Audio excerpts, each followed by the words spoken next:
friends, you want a speech, but I cannot make one at this time. I must have opportunity to think. Undue importance might be given to what I said. However, there is one thing I will do. You have a band with you. There's one piece of music I've always liked. Heretofore, it hasn't seemed the proper thing to use it in the North. But now, by virtue of my prerogative as President and Commander-in-Chief of the Army and Navy, I declare it contraband of war and our lawful prize. I ask the band to play Dixie.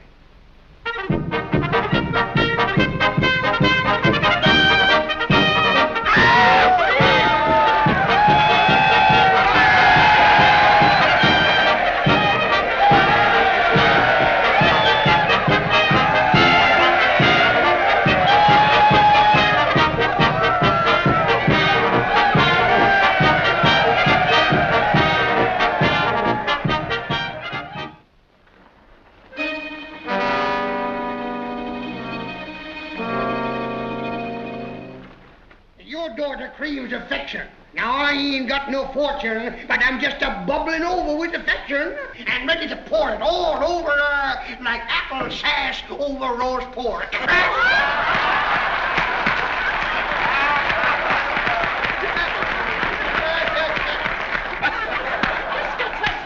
I see that you have not the good manners of society, and for that reason alone, I forgive the impertinence of which you are guilty. Ooh, I don't know the manners of society. Just a minute, sir. I think I know enough to turn you inside out, old gal. You sock-dologing old man trap.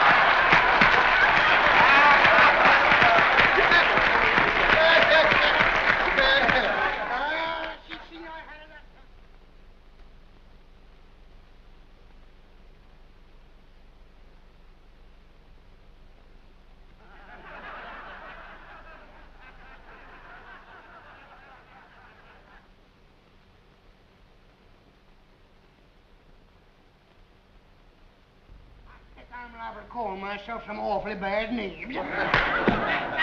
You know, friends, $400,000 is a big pile of money to light a man's cigar with.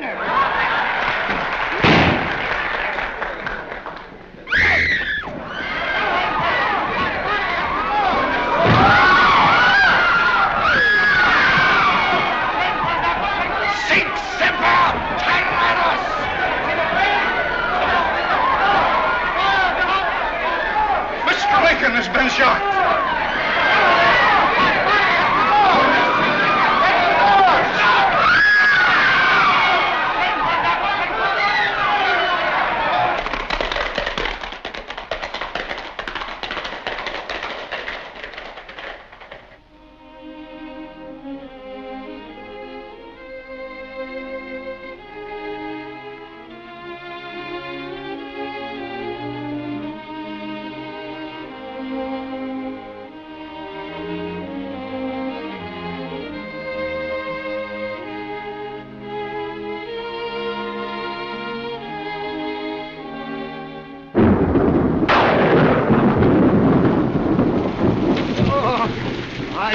Make it. The bone is ramming through the skin.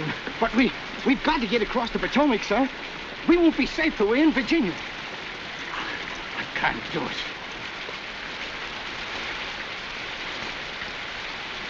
Hey, you! Inside that cabin there.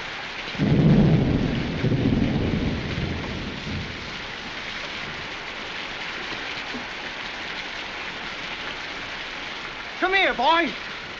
Yes, sir, Captain.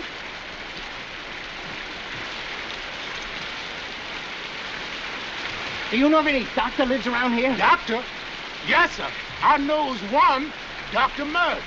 Dr. Sam Mudd. He lives just around that bend. Can I help you, boss? No, get out. Get out! Come on.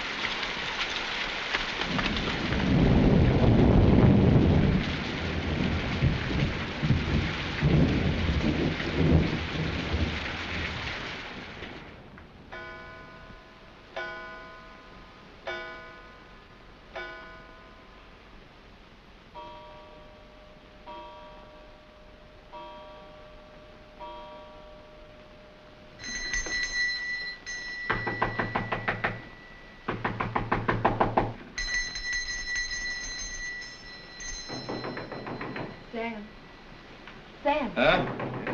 There's somebody at the door. Oh, it's the stork. Looking for Aunt Roosevelt cabin. I've been waiting for him. Well, if the stork hasn't learned his way down Roosevelt's after 11 visits, he never will learn. 11? That's right. Look, don't you and Martha have breakfast till I get back. I want to eat with you. And plenty of batter cakes, too, because I'm going to be hungry. And keep it turned up, too, because it's raining out.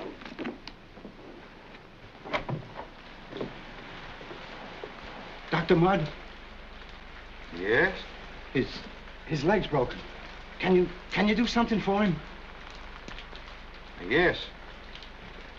Let's get him inside.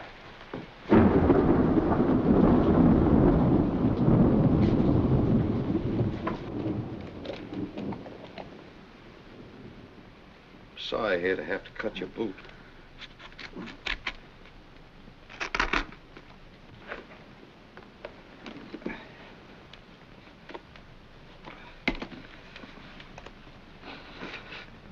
Sorry, I know it hurts.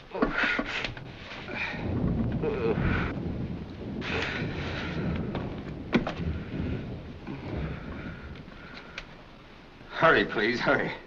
I've got to be going. No, not on that leg. You got a bad transverse fracture there. You'll be lucky if you're on that in a week.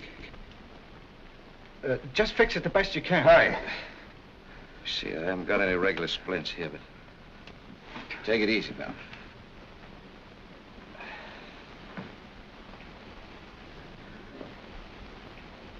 Coming down from Washington? No, from, Baltimore. Huh?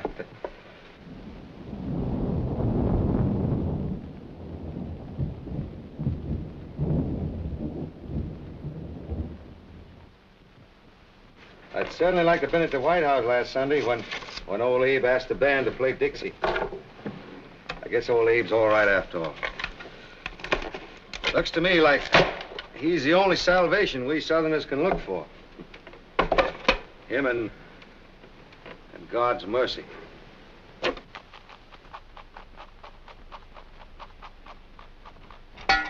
I never thought anybody but doctors had to be out at this hour of the night. His mother's dying over in Virginia. Oh, I'm so sorry, sir. Where's that knife? Oh, there. Now I'm gonna... Oh, dear, get some brandy, will you? Now I'm gonna set this leg. First, I want to give you a good stiff drink of brandy. You think you can stand it? Thank you.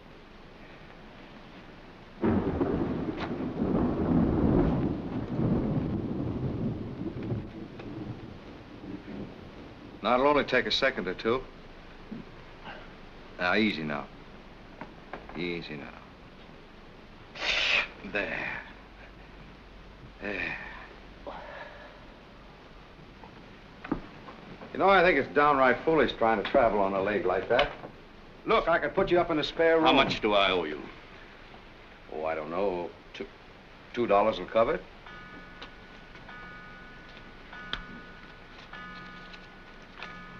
Thank you.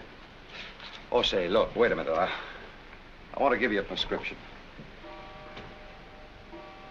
Now, this is going to help to ease that pain. It's a sedative. I want you to get it filled now as soon as you can. Thank you, Doctor. You've done me a great service. And I'm sorry if I seemed rude or abrupt. Well, things like that can't matter, Doctor. His door's got to be open day and night. Good night, sir. But say, I do wish you'd change him.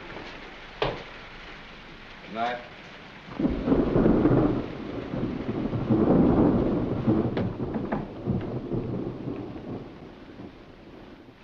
Queer sort of snake, wasn't he? Mm-hmm. How much? Huh? How much?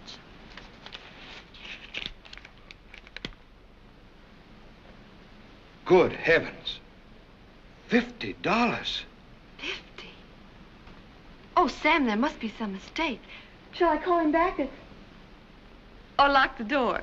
Lock it and bar it, too. Huh. And to think I called him a snake.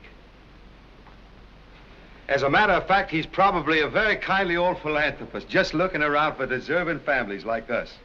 At 5 o'clock in the morning. Of course. Well, philanthropists don't care what time it is. Say, you know what he probably thought? He probably said to himself, now, here's a pretty good couple. Of course, he don't amount to much. Just a country doctor, but his wife. Huh? Crazy. Poor little thing. Pretty as a picture, too. Tied up to that country pill peddler, stuck way down here in the piney woods. Probably just as unhappy as she could be, so I'll just give him $50. Oh, he thought no such thing. All right. What do you think he thought? He probably said to himself, well, my goodness, here's the luckiest woman I've ever seen. She's got the sweetest child in the whole world. Oh, wait a minute. Wait. How do you know that? Philanthropists know everything. And as for her husband, well, no matter how far out in the country he may live, he set my leg better than any New York specialist could do it. So I'll just make this his lucky day and pay him $50. Well, that's what he aimed to do, give us a lucky day. He certainly know how to start it right.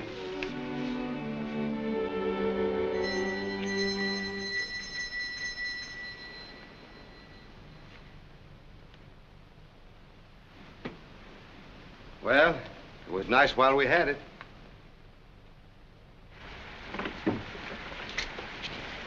She's ready for you now. She sure is ready for you now. Ah, the store. Huh? It's here.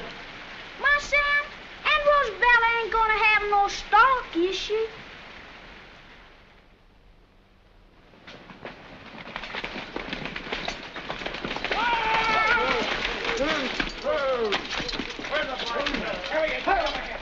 Yo, come here. You're the man said his buggy was stolen last night? Yes, horse and buggy. Took it right out of my barn. Which way did the tracks go? They turned off up that way. And they must have come from that way. Well, we're on the right track so far. Who lives up that road? Dr. Mudd. Samuel A. Mudd. Shall we try him? Sure, we'll try everybody. It's dead certain he got help from somebody in this neighborhood. Well, what about him? Arrest him. Take him down to Washington.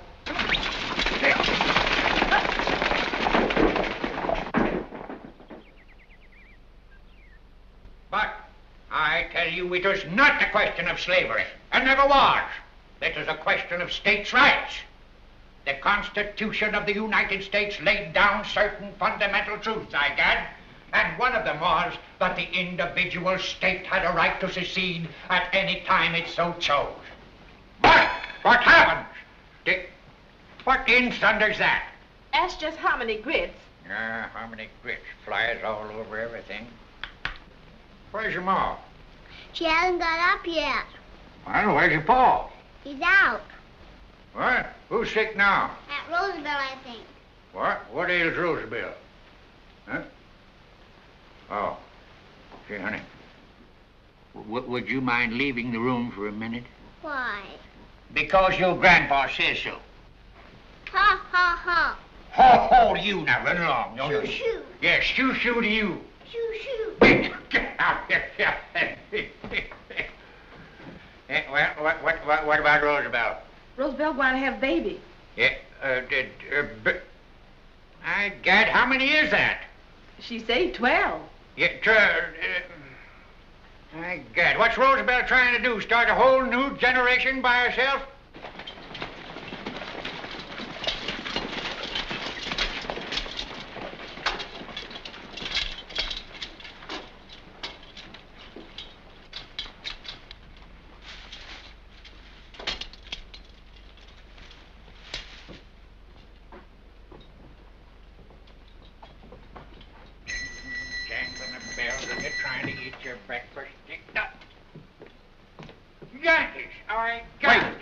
Sorry, sir, but is this Dr. Mudd's home?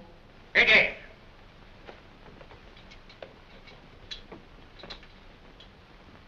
I get it. Where is Dr. Mudd? Who wants to know? Lieutenant Levitt, United States Army. I am Dr. Mudd's father-in-law, Colonel Jeremiah Milford Dyer, 4th Virginia Cavalry, Confederate States Army, sir. Well, then, maybe you'll help us, sir. We're looking for 2 men who passed through this part of Maryland last night. One of them was hurt. Had a bad leg, broken probably. Did you see or hear anything of them?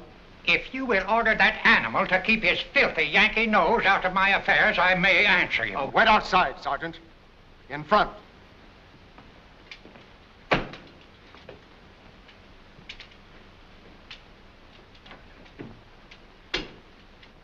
Have you ever heard of John Wilkes Booth? Never. He's quite a well-known actor. Yeah, actor. I got, sir, I leave actors to women. Rock on by over the sea. There were a woman who lived in the shoe. She had to make sure she didn't know what to do. So she spanked them and put them to bed.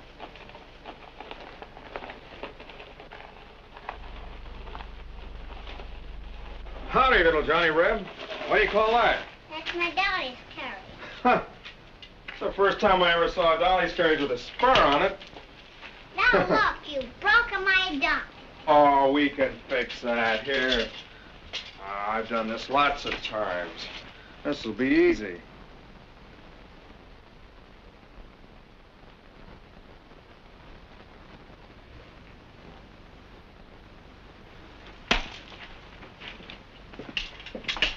And if I had my way, I'd line up every gad blame official of the North, sir, and have them shot.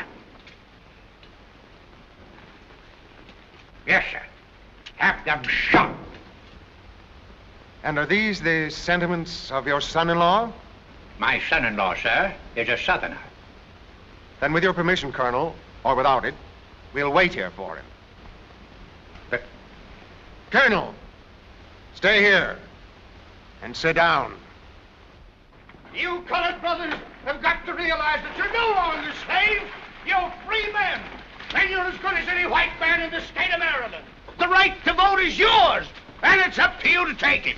Whoa. Don't let him think he can scare you. You're just as good as he is. You're as good as any white man. Wait a minute. Who gave you permission to come on my land and take my hands away from the work? You can't bluff me, Mud. You're a slaver, and you always have been. You're going to get off my place or you want to be thrown off. These colored men are my friends. Go on, throw them off. Get back! Keep away! Don't you dare lay your black hands on a white man. Why, Captain, you just been telling us that we're as good as you is. Hey,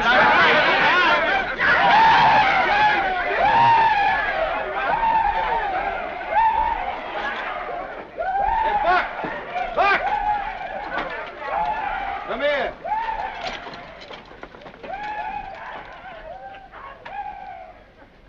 Yes, sir, my son. Get back to your cabin. Roosevelt's baby's born. Is she, sir?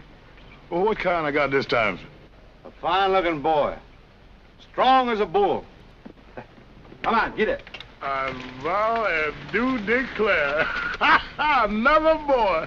That Roosevelt sure do have a lot of children, don't you, Ma Sam? You hear that news?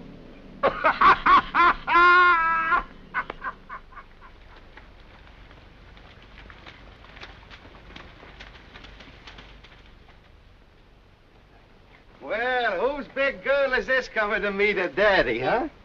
It's Martha. What, honey, you've been crying. Wait a minute. Who made my big girl cry? The soldier broke my dolly. See? Boy, darling, no. There aren't any soldiers around here. You ought to know that. Peggy! Oh, Peggy! Good morning. Good morning, nothing. Don't speak to the filthy Yankee hounds. I can't come busting in a man's home here when he's eating his victuals. Dr. Mudd, Yes? do you know John Wilkes Booth? Well, I've seen him. Yes, I've seen him on a stage in Washington. Would you recognize him if you saw him on the street? Well, I suppose so. Yes, I believe I would. Was he here last night? Of course not. Bring Mrs. Mudd down. If you harm my... Say, what's the meaning of all this? You can't even guess, I suppose, huh? Sam, what does this mean? What are they going to do? Now, will you be good enough to tell us? Certainly. Dr. Mudd is under arrest for conspiracy in the assassination of President Abraham Lincoln.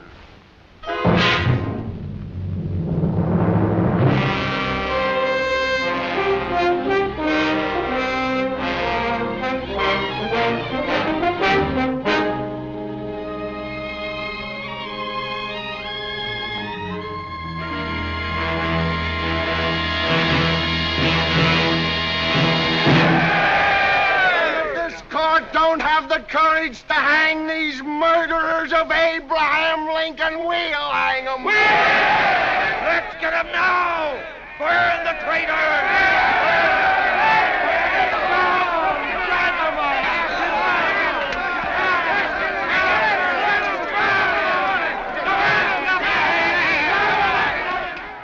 Gentlemen, Mr. Erickson, the Assistant Secretary of War. Good morning, gentlemen.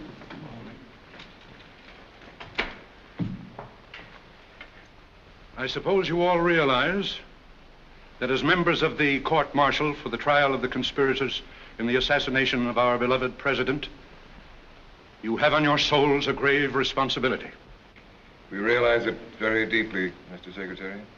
The object of this trial is not to determine the guilt or innocence of a handful of rebels, but to save this country from further bloodshed.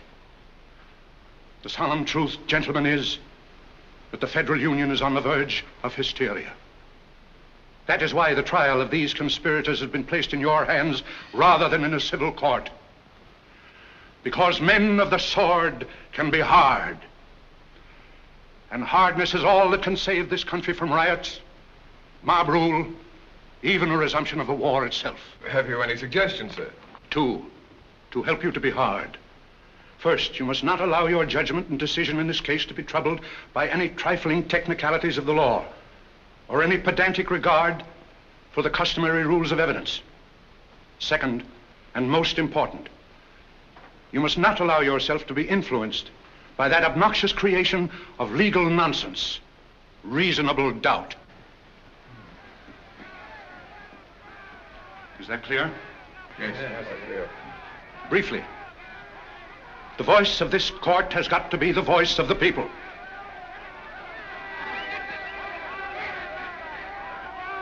Before you start, I want you to hear that voice. Listen to it.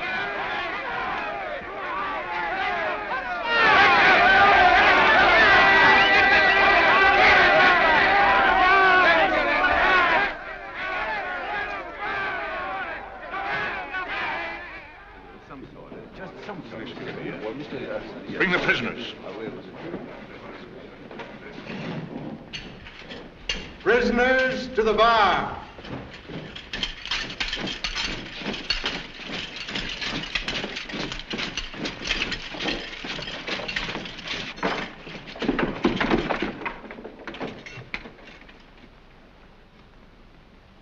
This court is now in session. Mr. President. The Judge Advocate General. The death of John Wilkes Booth, who was shot down while resisting arrest in Virginia, has left us 8 members of his criminal band. So, in the name of the government of the United States, the crime of assassination and conspiracy to assassinate Abraham Lincoln, then President of the United States, is charged against the following: David E. Herron, Lewis Payne,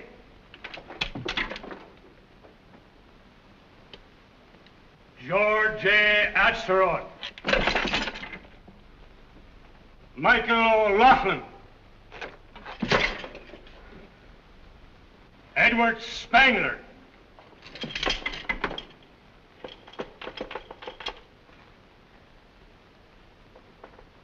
Samuel Arnold, Mrs. Mary E. Surratt,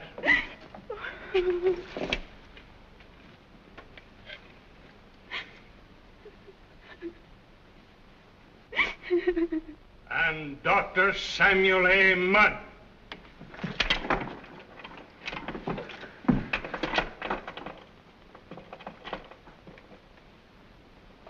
Dr. Mudd, I'm General Ewing. With your permission, I should like to act as your counsel. Thank you, General. Thank you. We'll fight together now, as we once fought each other. With the permission of the court, we will begin the cases in order. We'll start with the charge against George J. Atzeroth.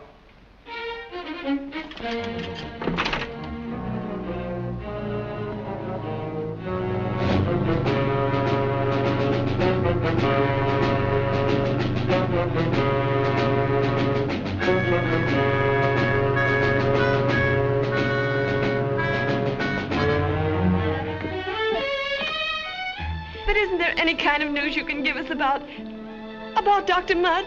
That's all they're going to tell, lady. Just what you see on the board. That's War Department's orders. War Department's orders, huh? Didn't know they had one. Well, the dead bling.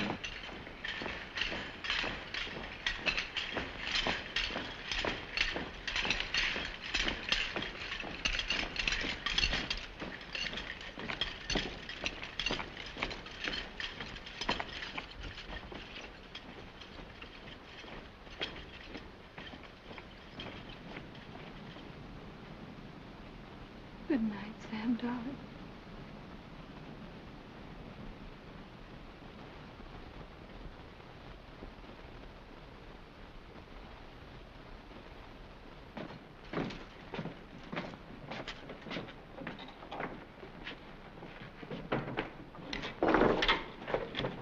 The government will now present its case against Dr. Samuel A. Mudd.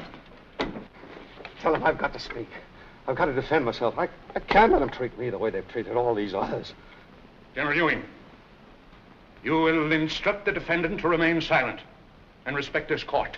I'm confident, Mr. Erickson, that after observing the conduct of these trials, Dr. Mudd's respect for this court is every whit as great as my own. Frank J. Thomas will take the stand. Tell the court what you know of Dr. Mudd's loyalty to the Federal Union. Dr. Mudd was a dyed-in-the-wool slaver. Yes, sir. Slaver. Dr. Mudd's name was on the prescription, which I filled.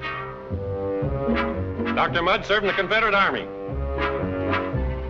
Dr. Mudd denied that he'd ever seen Booth. Dr. Mudd denied everything until I showed him Booth's own boot right in his own home. Dr. Mudd, when I examined him in prison, confessed to me that he set Booth's broken leg and then aided him with directions how to reach the Potomac and Virginia. The case is ended. No! No! Case is not ended. Here's one defense you're going to hear whether you want it or not. The prisoner will observe order. Why? Why? What more can you do to me? What threat have you got left? You can hang me. You can hang us all, the innocent as well as the guilty. Because you 9 gallant officers and gentlemen, have stripped yourselves of your pride, your honor. But I'll not go without fight. I'll not go without trying to blacken your memories with the insane injustice. You'll carry on the souls till the day you die. And till the day you die, you ask yourselves in your heart 3 questions. Does an assassin confide his plans to anyone? Was I, a physician, in the plot because it was part of John Wilkes Booth's plan to break his leg and to need me? Does a man whose first devotion is no longer to a lost cause or to any flag that flies, but to his wife and his child, risk any act that could only cause misery and heartbreak on their innocent lives?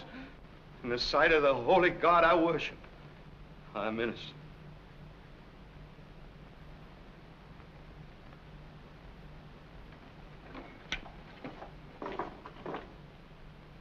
The court will ignore the remarks of the prisoner.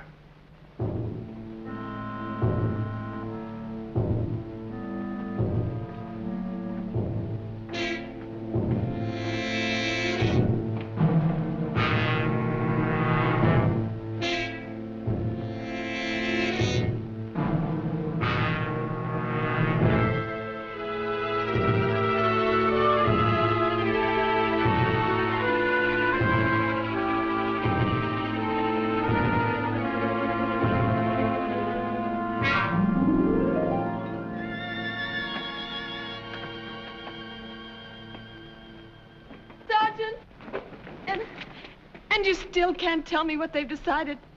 Lady, I must have told you 40 times that I don't know any more than them bulletins.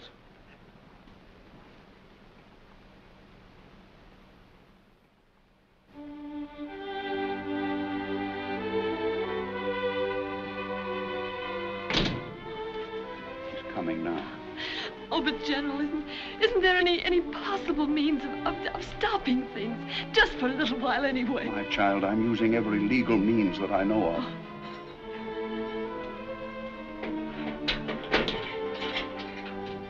Be brave, my dear.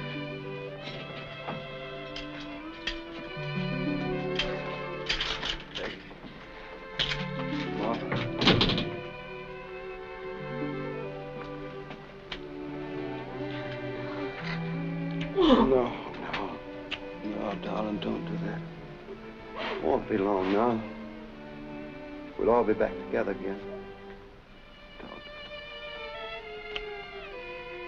Sam, don't you know? Haven't they told you? Told me? You mean that you've heard? Sam, the verdict was guilty. Guilty. I don't know, it's like a nightmare, the way you can't fight, you can't run, you can't do anything. All the time is coming toward you. Oh, but darling, we haven't given up. We're not through, not yet. No, Peggy, no, we're not giving up. You and Martha and me. But if Daddy has to stay away a little while longer, I want you to take care of Mama. You know, dry her tears, try to make her happy. Tell her, too, that in the bottom drawer of the roll-top desk, there are a lot of old bills that, well, Daddy never got around to collecting them. Maybe they'll get enough, though, to send you to school, buy some new dresses. Try not to forget Daddy, won't you?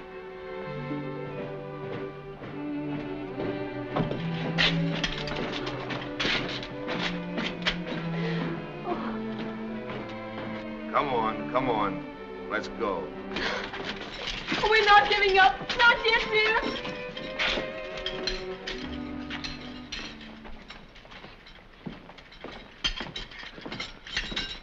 Hey, bring him downstairs. My cell is here. You ain't going to need a cell anymore.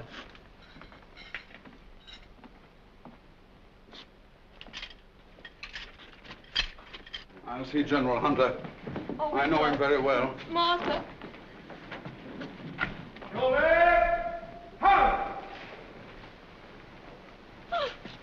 it's not now. No, not now. Please.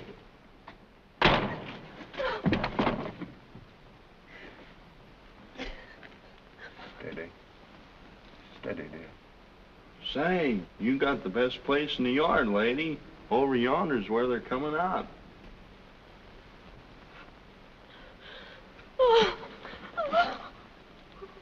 Courage. Courage, my dear.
Well, looks like that's all.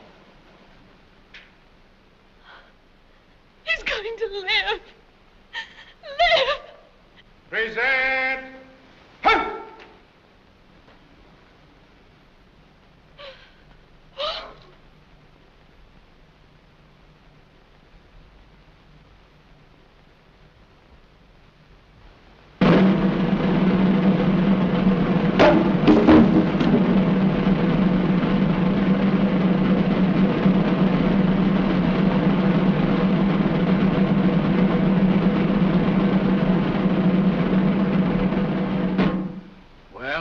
I guess the show's over.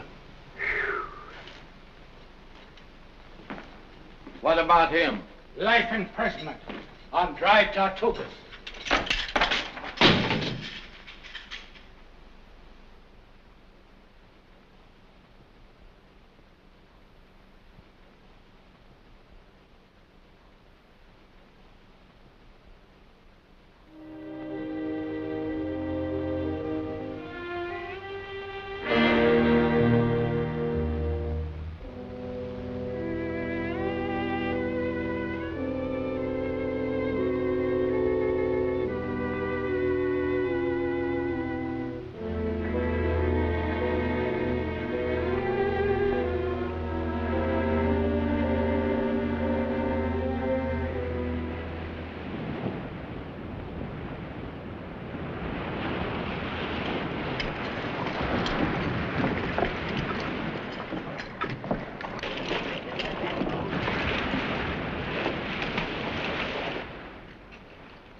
A new bunch from Washington prison, sir.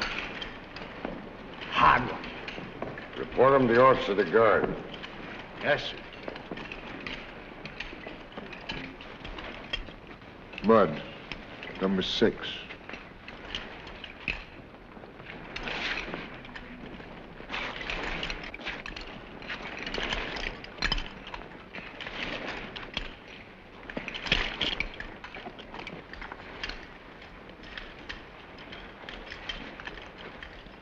All right. Left. Step. Next. William A. Dunger. William Dunger, insubordination, striking an officer, 10 years. Left. Step. Next. Otto Lerman. Otto Lerman, desertion, 20 years. You'll never make it, Otto. You're too old. The mosquitoes will get you. Left. Step. Next. Samuel A. Mudd.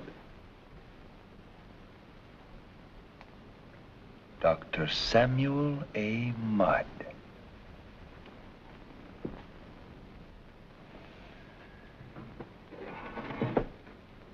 Dr. Mudd, I've been waiting for you.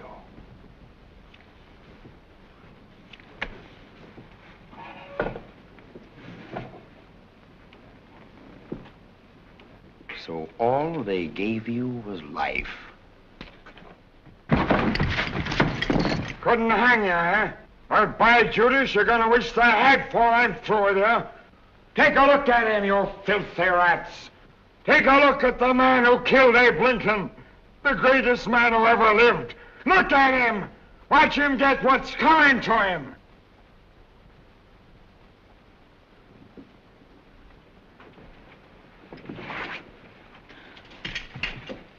Next. Left. Step. All right, drop your chain.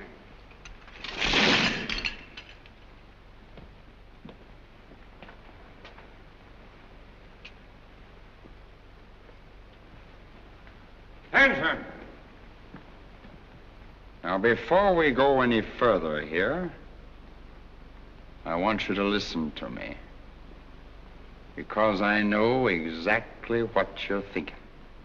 Every mother's son of you. You're figuring on whether you're going to be able to break out of here.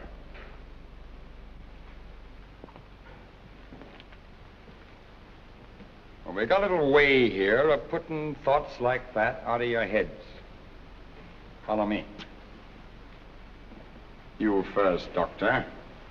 Come on, get up!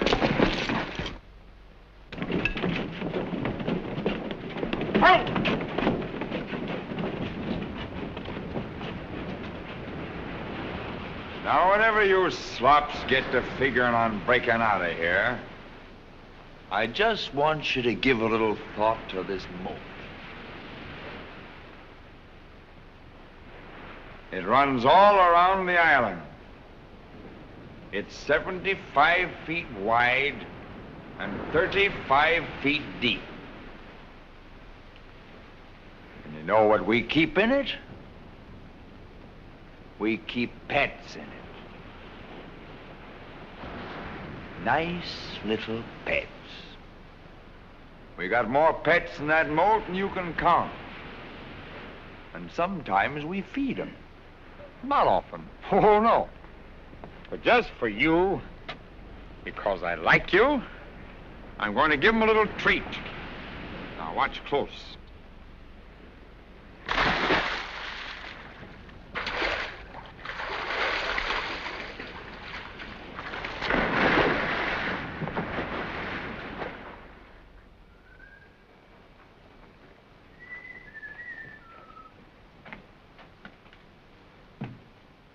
Buck.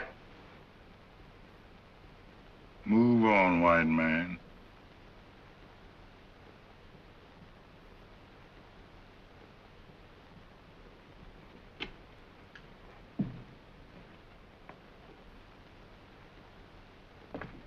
A prisoner, sir. Just a minute. Now you know, that's quite interesting. There's a mosquito lobby. See there. But not very interesting to anyone but a medico, I'm afraid. Well, I'm also a physician, sir. No. Now I am pleased. That's Dr. Mudd. Oh. Well, I thought that as another physician you would understand the circumstances, the obligation of a doctor to give aid to anyone, whoever he might be. Mr. Mudd, if you assumed you might find sympathy here, get rid of the idea. The profession you have dishonored is ashamed of you. Ashamed of your membership in it. As a doctor, I may tell you that I despise you even beyond the rest of the world. It would be of no use for me to swear to you on the honor of the profession we both respected. I had nothing whatsoever to do with the death of Mr. Lincoln. It would be of no use whatever. Sorry, sir.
Master Sam. Master Sam. Oh, Buck. Master Sam.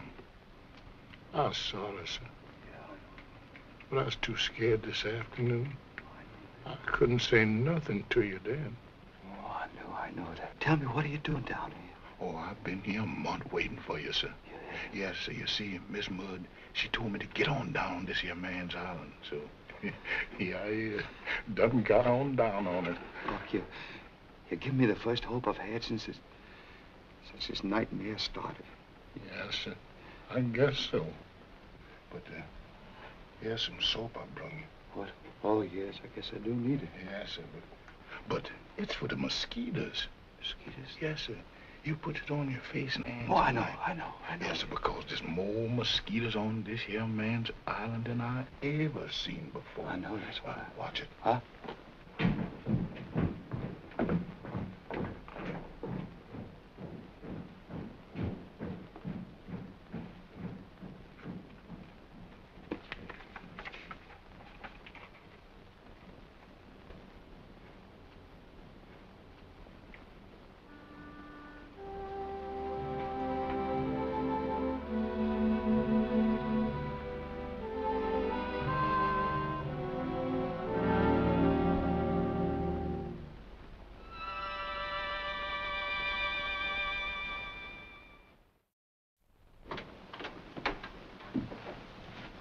My home, sir.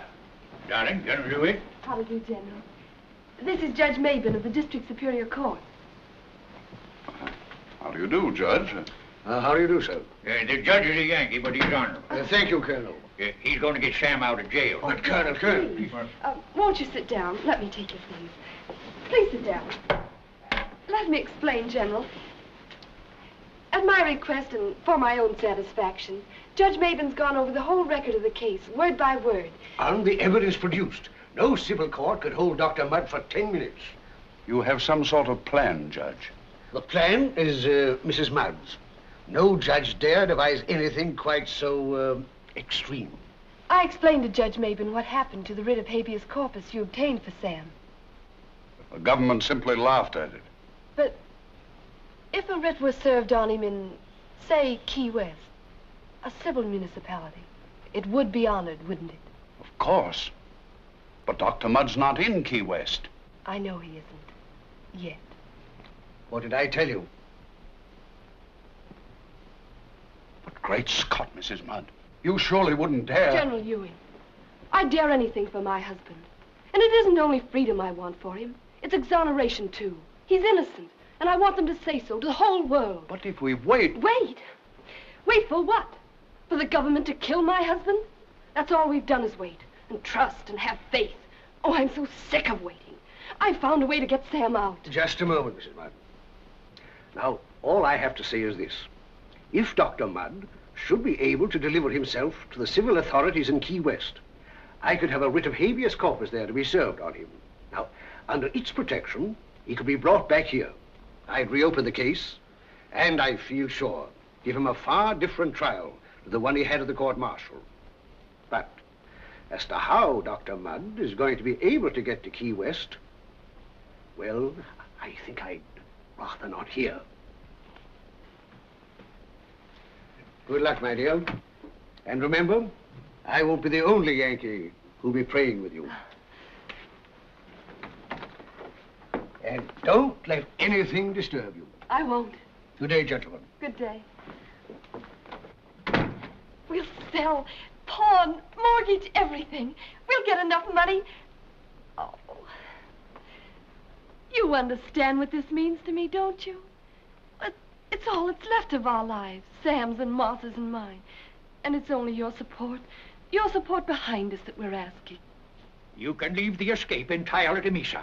Within 24 hours, I'll have 5,000 of my old brigade under my command. We'll seize a war vessel or two and blow the whole dad-blame prison to ashes and deliver Sam in Key West with a guard of honor.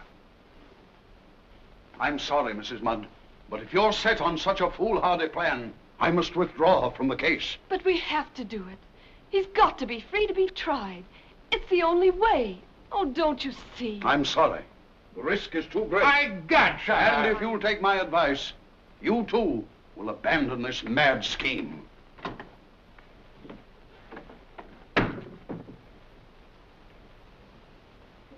What do you think? I got sugar. We'll show these dad-blame chicken-hearted Yankee lawyers. You leave it to me. I'm getting tired of this fiddling around, Lawyers. Lawyers are no good. Yeah, lawyers are dead blame a lot of old women with their Davis corpses and all their figure there. See that? Stonewall Jackson gave me that. Pure Toledo. And if I don't get $150 for that, I'll have the pleasure of splitting the heart of the swine that dare offer me less. Open the door.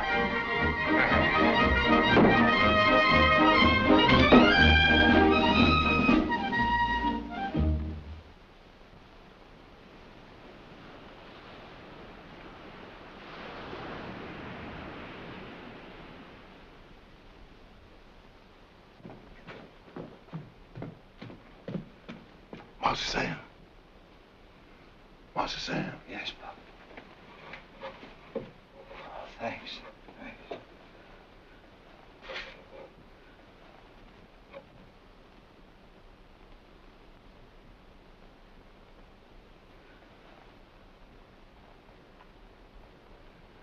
Yes, sir. That's me.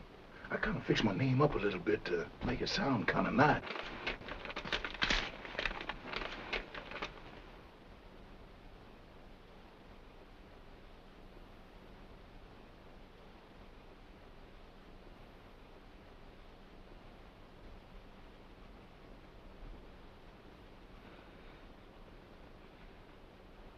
Buck, I'm ready. But tonight, sir? Yes, tonight. But how about the moat and them sharks? I'm gonna have to try the bridge. But they got a guard on it, sir. Yeah, I know. Watch it.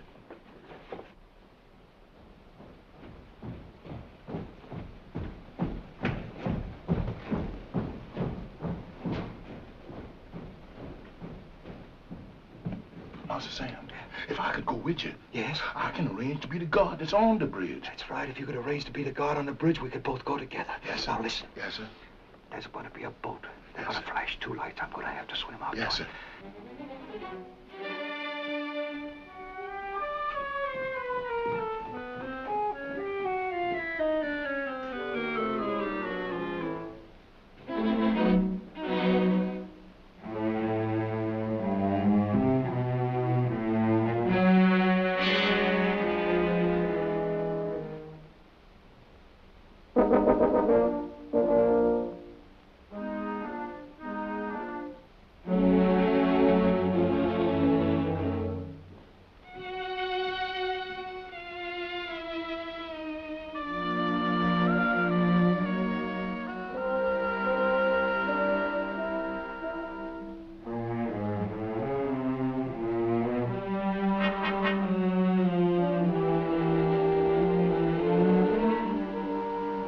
You?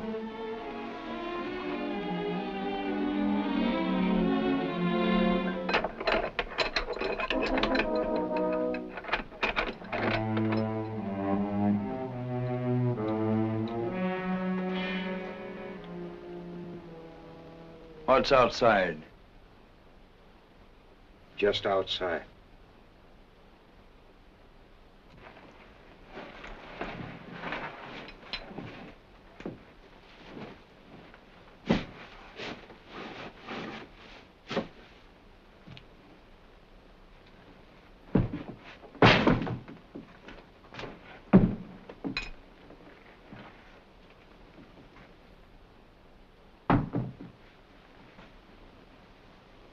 Don't start anything you might be sorry for, Doctor.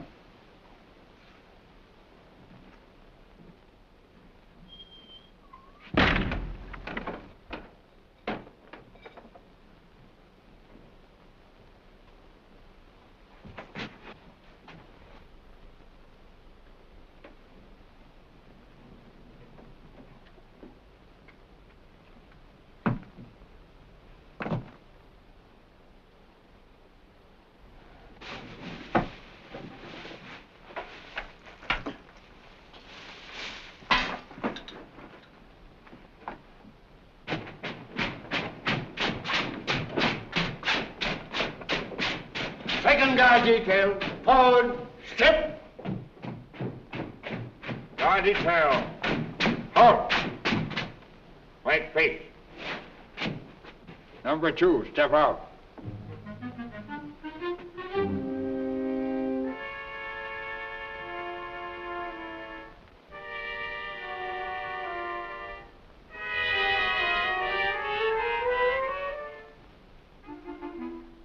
What were you doing down in that cell block?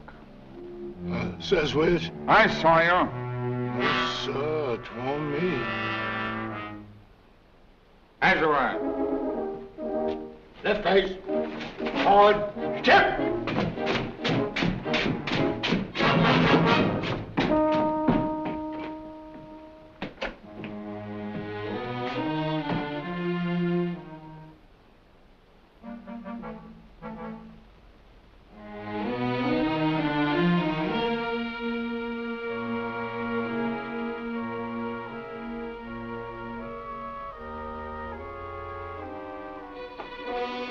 What's up?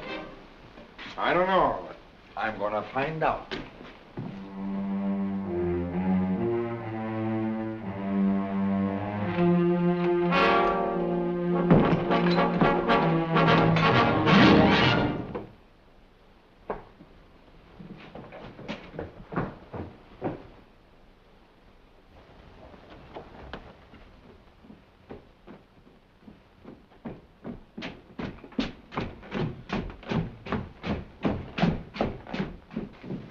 What post did that boy buck on? The bridge. He swapped with another one of them. That's what I thought. Relieve him, place him under arrest, and bring him here. What's up? Mud's out.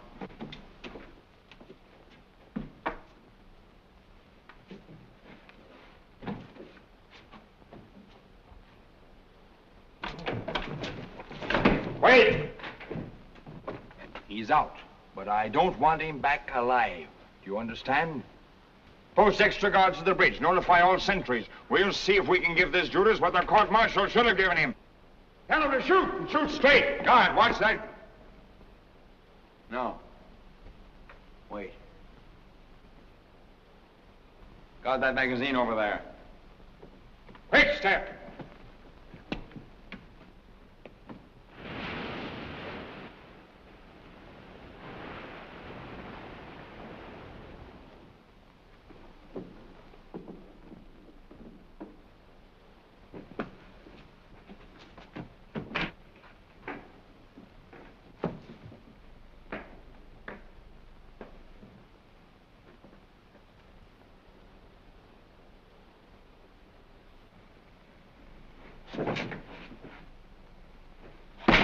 Oh, who goes there?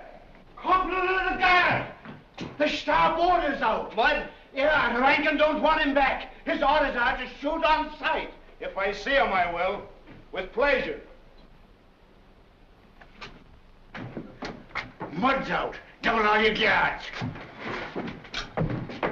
Guard, halt. Cover that cell. You cover that house there. Woman, watch that gate. The rest of you follow me. Get!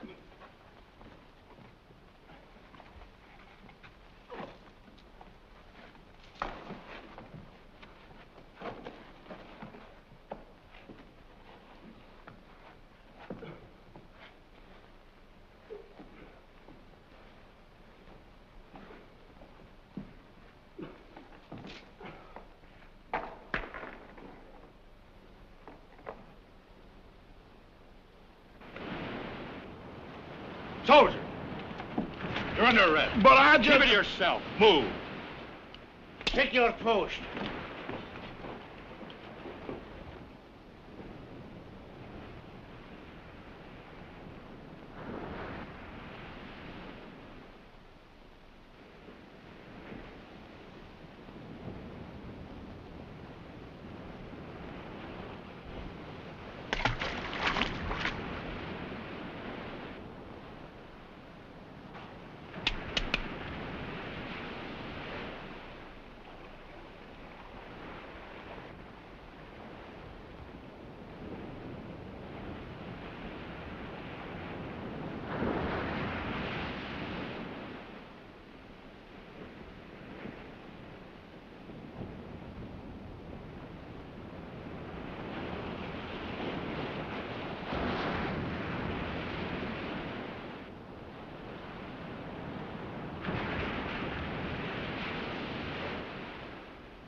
Look!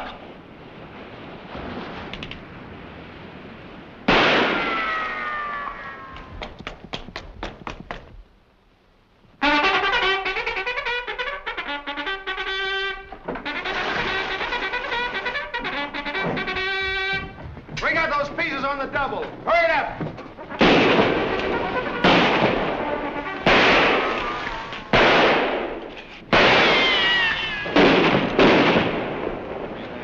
Wait!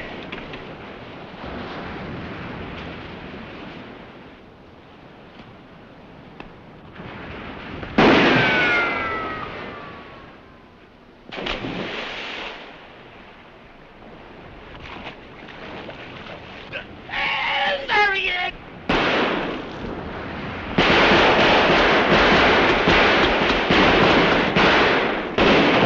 Reload! Keep firing! He'll never make it. If we don't get him, the sharks will. What sharks? What sharks do you think, sir? Sergeant, with that barrage on the water, you're lucky if you've got a shark left in 100 yards of this spot. Stop firing, you fools! You want to drive those sharks away? Keep your eyes open. I don't see anything down here.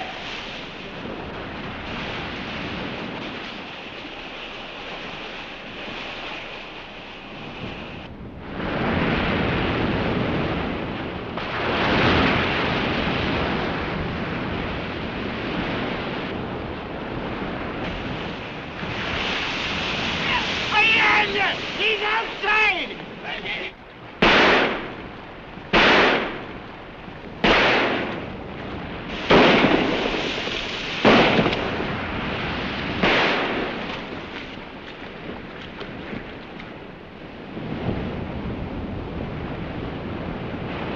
There's a boat putting in toward him. Reagan, man 2 boats. I want that man back. Alive. You understand? Yes, sir. Boat crew number 1! Number 2!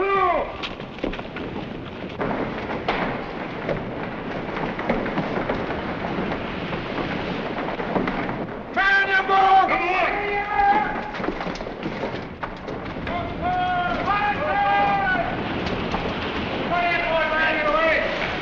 Pull your lazy legs!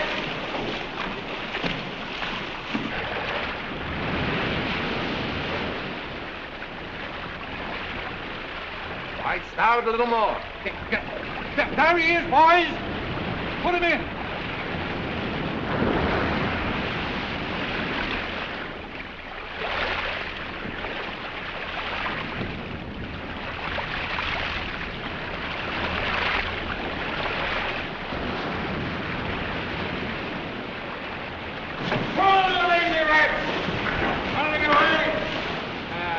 You're all right now, Sam. Come along. That's the boy. And he's all right now. He's all right. Now, get him right over here in this bunk. It's all right. There you are, Sam. That's the boy. Oh, darling, you're so Easy cold. now. Go easy with him. Don't get him excited. Good. Oh, my darling, you're warm. He's all right now. Everything's arranged for. You're going to have a new trial. And Martha's waiting. In Key West. Yeah. Forgotten. Oh, my sweet. Not for one little minute.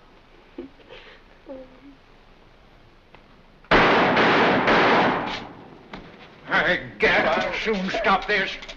You stay here with Sam. Dad! Dad! No! Oh, they can't take you back. They can't. Oh.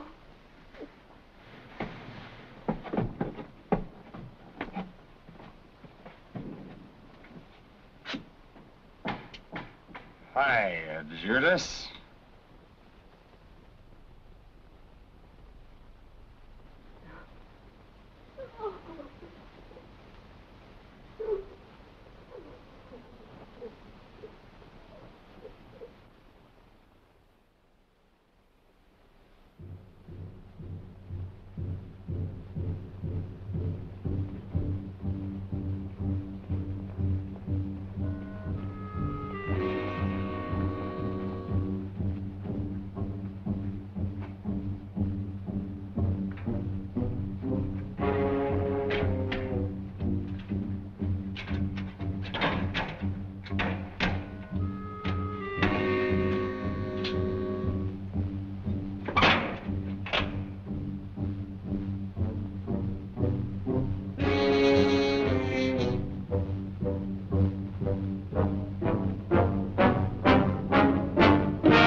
Then the prince leaned down and kissed the sleeping beauty on both eyes. Smack, smack. And what you suppose? What? The sleeping beauty waked up. Mama!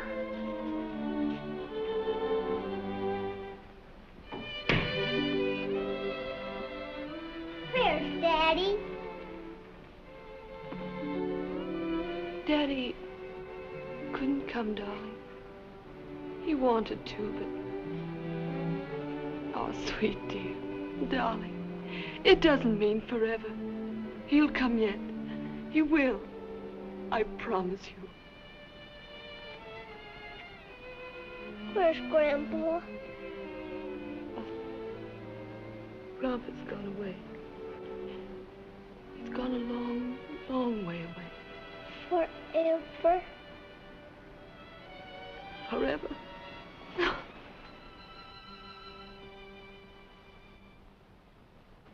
How long has it been, Master Sam? Oh, I don't know. 3, maybe 4 days, I guess. Master Sam, can I have a little bit more of that water?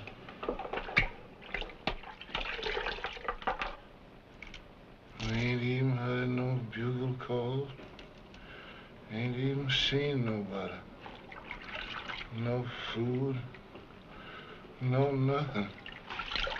I guess everybody just done run on off and left us. I reckon it's doing it good to holler again. No, I holler till I'm hoarse. Well, what you suppose happened? I don't know, Buck, maybe. Maybe just as you say, that they have gone off and left us to die, maybe. Tell the captain of that ship I've got to have those supplies. Tell him I got 1,000 hospital cases here and only 1 doctor. Tell the Commandant again. I'm sorry, but I refuse to put in. Tell him he's a filthy yellow coward with my compliments. Tell him I've waited 5 bloody days for him to make up his lily-livered soul to be a man and deliver me my medicines.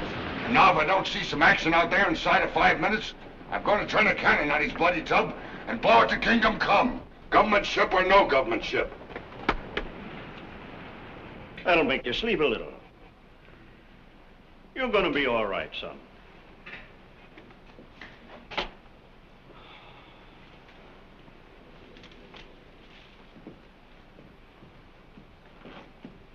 Morning, Locke.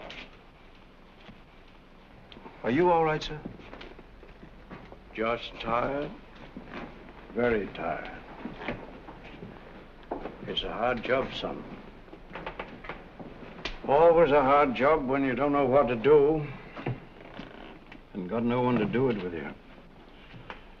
If it hadn't been for you and a couple of others who've stuck by me. Well, I don't want to catch it myself, sir. That's something I can't promise you, because I don't know. I don't know what causes yellow fever. I don't know how to cure it. I don't know how it spreads, where it comes from, or where it goes. I'm going to see the Commandant.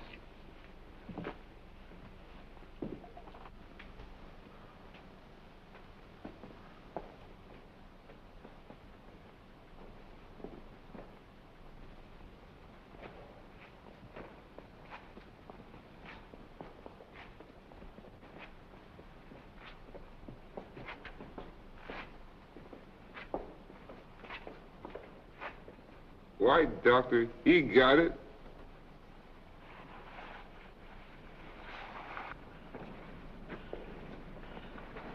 Hey, soldier. Yes, sir? My compliments. My compliments to the Commandant, and tell him... Yes, sir? I can't come. Tell him I've got to go to my quarters.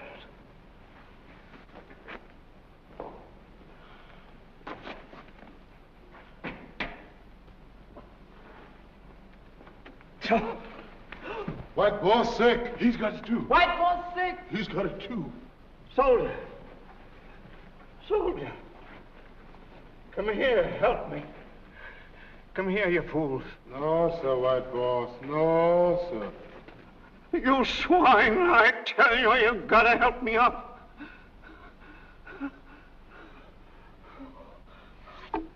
Doctor! Doctor! Doctor! Doctor!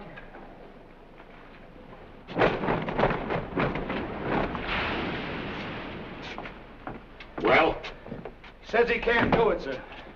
Says he's scared. Scared? If ever I get my hands on that muck's throat. Imagine the hound. Loading my supplies on rafts and just shoving them toward the shore through that surf. Look at him.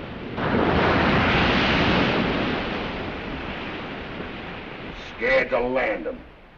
Scared to touch them. Scared to tend them when they're sick. Holy Mother, how long do they expect to live? Forever? Beg pardon, sir. If the commandant pleases, there's a doctor among the prisoners. Dr. Mudd. Mudd? Yes. Dr. Mudd? Come on.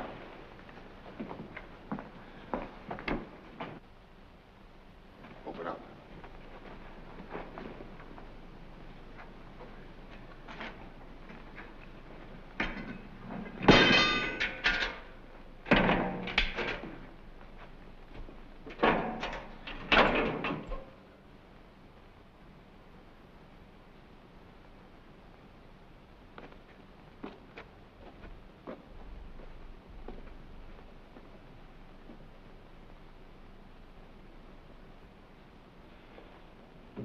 Doctor, I am here on a curious mission.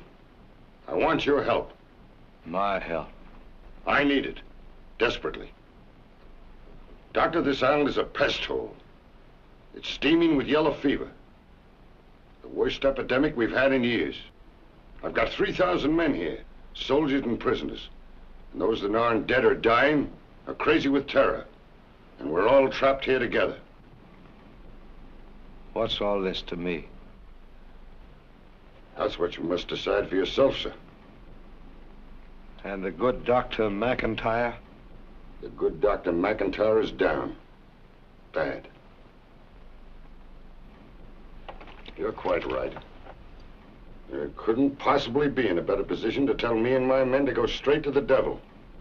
And no one would understand it better than I would. In your place, I'd do it myself. But in spite of that, in spite of the fact that I can promise you no reward, that I can offer you nothing but exposure to death, I want your help. Once before, I was a doctor. I'm still a doctor. Thank you, Dr. Mudd. Buck, we're going up in the open. Will you give me a hand, sir, please?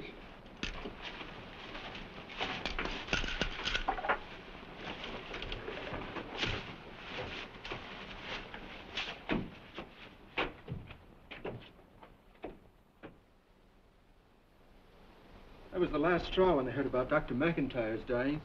They all quit. They're in the mess hall now, barricaded, guards and all. We got to do something, sir. Those patients are all alone, deserted. Have I any authority, sir? You give the orders. I'll take the responsibility, Doctor. All right, sir, thank you. You wait here. You come with me.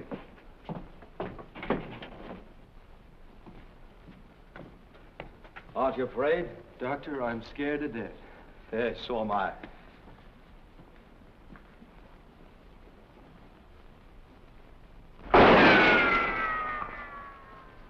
Steady! Don't come no closer, white man. Stay where you is.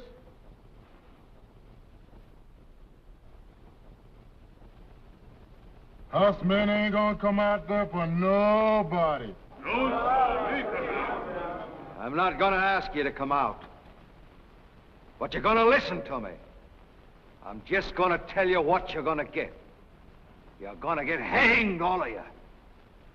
You're soldiers, and you mutinied. You deserted your post. You shot at your officers. Can't get away with it. And here's what they're gonna do to you. They're gonna take you before the judge. Take you out in the courtyard and build a scaffold. And you're gonna have to build it yourselves, too, your own scaffold. And when you get that done, you're gonna do some digging. You're gonna dig your own graves. And then the law is gonna hang you. They're gonna put a rope around your necks. And they're gonna choke you. Choke you till your eyeballs pop out and your tongue swells up. Y'all not talk like that. No. That ain't no Yankee talking just to hear himself talk. That's a Southern man, and he mean it. Yes, sir.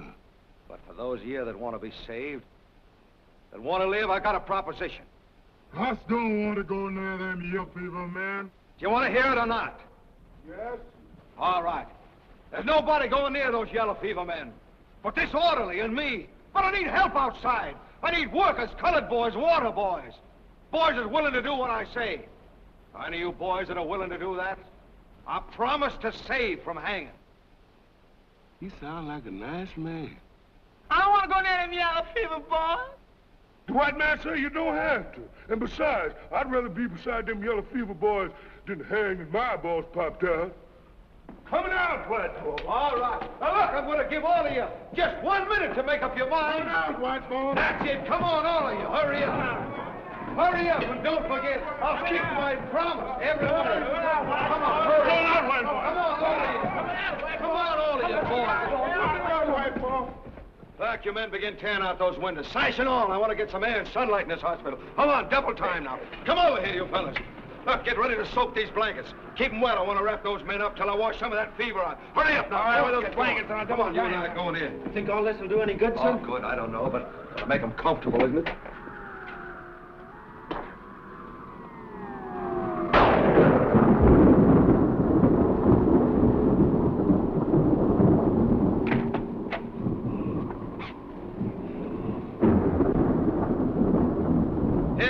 You men, put those blankets over your faces. We're going to smash out these windows and get some air in this hospital.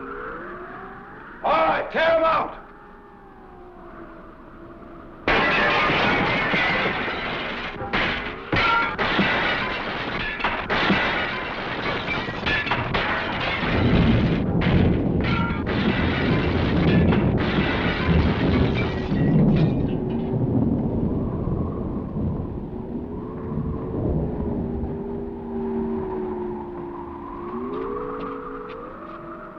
Soldier.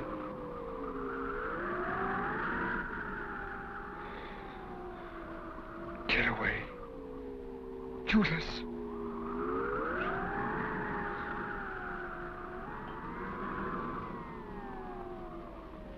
What about that wind, sir? With those windows out, and it looks like a hurricane. Let it blow, let it rain. It's cooling, isn't it? Does nothing else that'll help to blow these blasted mosquitoes away. Come on, we'll take them in the order. This one first.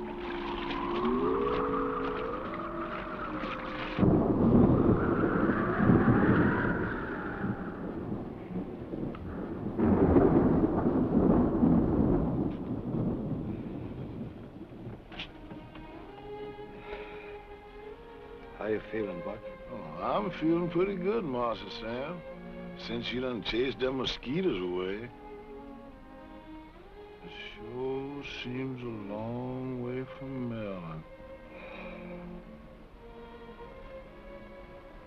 Long time. Long ago.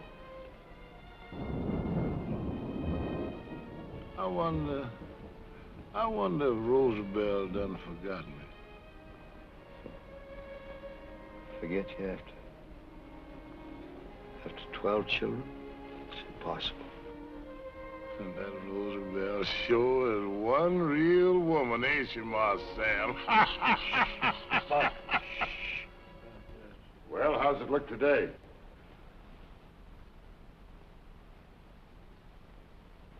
All right, I guess. What do you mean? How long do you think these supplies are going to last? Forever?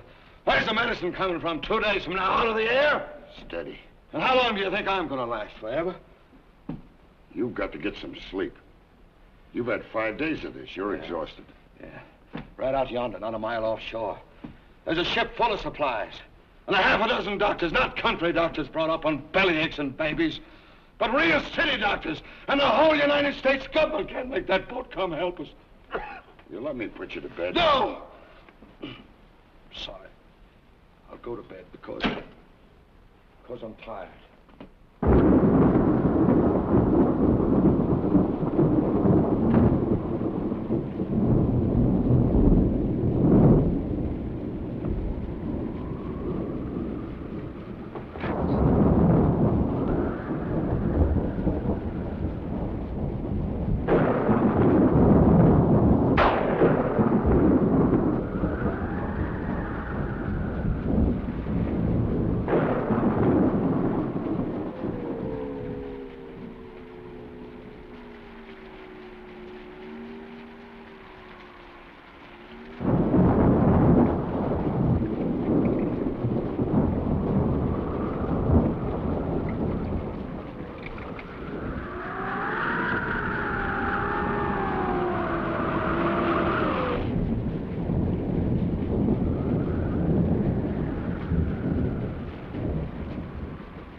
What is it, sir?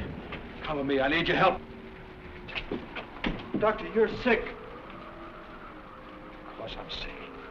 I got yellow jack. I'm the doctor, but I got yellow jack. Didn't you know the doctors could ever get yellow?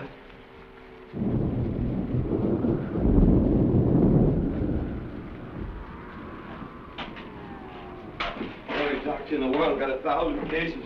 Only doctor in the world got 1,000 cases and ain't got no medicine. Won't you tell me where we're going, sir? Yes, where we're going. Get up there. Open that door. Kick it open.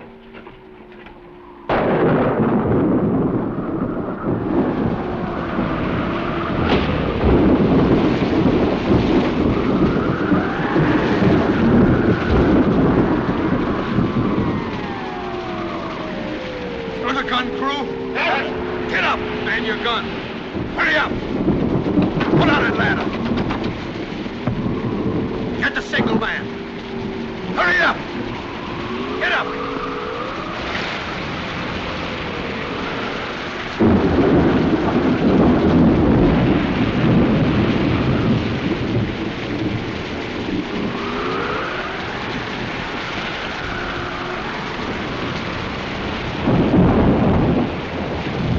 What's he say now? He says it's impossible, sir. It's too dangerous in the storm. Tell him again. Tell him again, I say, put in. Tell him he doesn't have gun to fire. Excuse me, sir, but that's a government ship. Tell him again, I say, put in. Get ready to drop one near.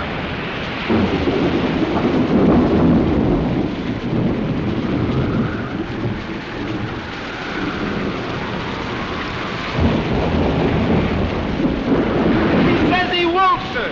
All right, fire.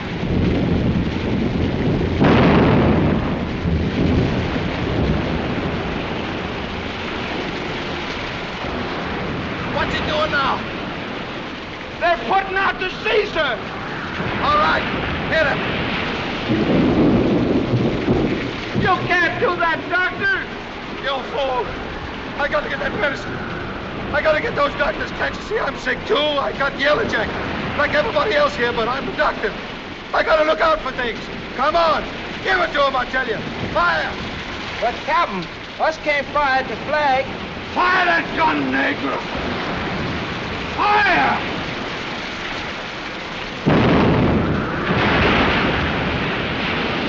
It ain't the fire! Get ready to hit him again. Again. He's turning! He's headed in! He's headed in! He's headed in, Doctor! He's headed in, Doctor! He's headed in!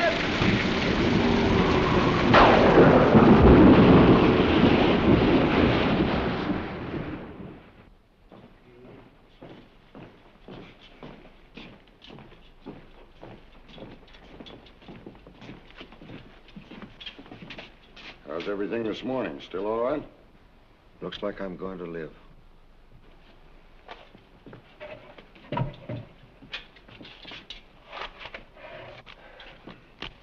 Doctor, this is something I've prepared to send to Washington by special messenger today. Of course, I'm in no position to speak for our government, yours and mine. But because I do love the flag I serve and because I'm jealous of its honor, I'd like to read this letter to you. It's to the President of the United States. As Commandant of the military prison at Port Jefferson, Florida, I can testify that the final checking of the recent yellow fever epidemic was the direct result of extraordinary and unselfish courage and bravery and skill on the part of Dr. Samuel A. Mudd. On behalf of the personnel of the post, including officers and enlisted men, civilians and prisoners, I take this means of urging executive clemency for Dr. Mudd as a reward for heroism far above and beyond the demands of duty. I wrote that this morning, and every man in this island will be glad to sign it. I promise you. And I'd like to be the first. With your permission, Major. With Dr. Mudd's permission.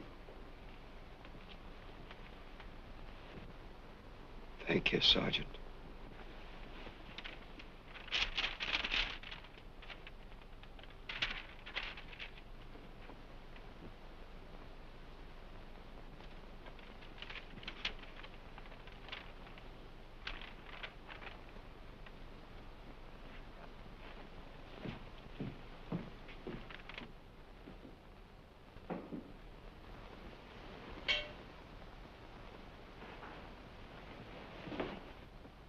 Come here, darling. Darling, Daddy's coming home. And when he comes, he may not look like he did when you last saw him, but don't say so. Don't look at him like that, dear, just because his face may be old and sad and tired. And he may be thin and his hair, but don't notice it, dear. Just kiss him. Kiss his cheeks, and his eyes, and his arms, and his wrists, and...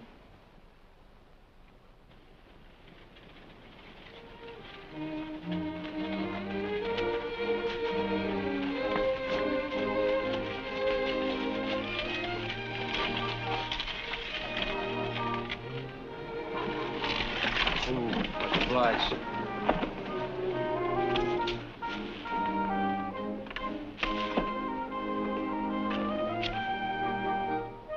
Thank you, boss. Yep.